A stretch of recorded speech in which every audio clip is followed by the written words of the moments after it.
16 फरवरी को crime branch की unit 7 ने एक लेडी और एक मेल को 3 kg 641 ग्राम मेफेड्रॉन के साथ कस्टडी में लिया था। इसमें एक ऑफेंस दाखिल किया गया था। इसी ऑफेंस का फर्दर इन्वेस्टिगेशन क्राइम ब्रांच की टीम कर रही थी।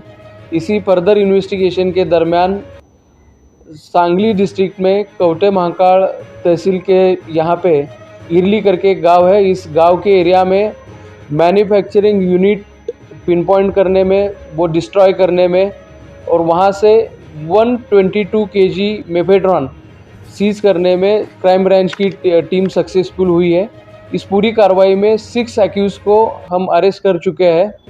टोटल एक्यूज़ की संख्या इस केस में अभी 10 हो चुकी है और अब तक इस केस का जो टोटल सीजर है वो 252 करोड़ का हो चुका है और इस केस का फर्दर इन्वेस्टिगेशन जारी है।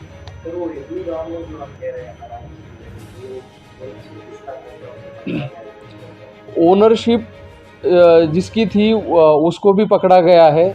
इन 6 एक्यूज़ में उसका भी नाम है और जो मेन मैन्युफैक्चरर था, जो बनाता था, जिसके पास टेक्निकल नो हाउ था पूरा, उसको भी हम अरेस्ट कर चुके हैं।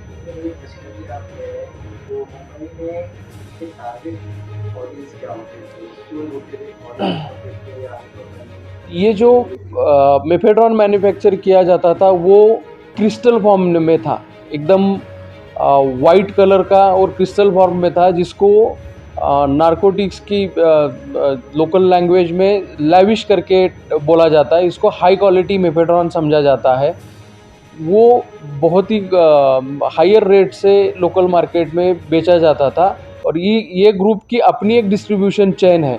सांगली में मैन्युफैक्चर करने के बाद अलग लोगों को ये रिस्पॉन्सिबिलिटी दी जाती थी कि डिस्क्रीटली ये पूरा जो कंसाइनमेंट है मुंबई तक पहुंचाते थे और यहाँ से अपने डिस्ट्रीब्यूटर के माध्यम से ये लोकली सर्कुलेट होता था।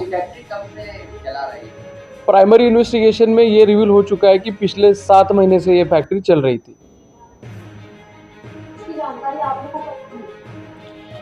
16 फेब को ऑफेंस दाखिल होने के बाद फर्दर इन्वेस्टिगेशन में, यानी कि एक्यूज़ का इंट्रोगेशन और टेक्निकल इन्वेस्टिगेशन के बेसिस पे हम ये पिन पॉइंट करने में सक्सेसफुल हुए।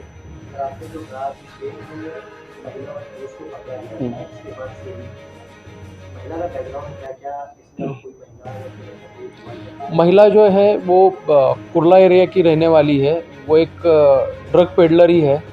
जो हमें बेसिक इन्फॉर्मेशन मिली थी कि ये बड़े पैमाने पे ड्रग ट्रैफिकिंग कर रही है। तो डिटेल्ड वर्कआउट के बाद ही वो जो एक्शन है 3 kg सीजर का वो किया गया।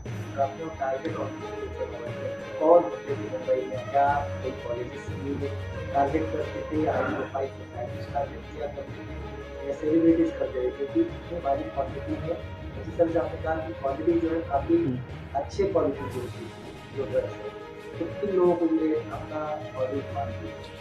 ये जो मैन्युफैक्चरिंग का ग्रुप हमने पकड़ा है, वो उनका टारगेट यही था कि हाई क्वालिटी मेफेड्रॉन प्रोड्यूस करना और उस मेफेड्रॉन को हायर रेट्स पे बेचना। तो जाहिर है कि इसमें अच्छी इकोनॉमिकल कंडीशन वाले ही लोग ये परचेस करते थे। अभी तक कॉलेजेस या फिर आपने जो दूसरा एंगल पूछा है वो इन्वेस्टिगेशन में रिवील नहीं हुआ है, लेकिन हम उसके बारे में भी इन्वेस्टिगेशन कर रहे हैं।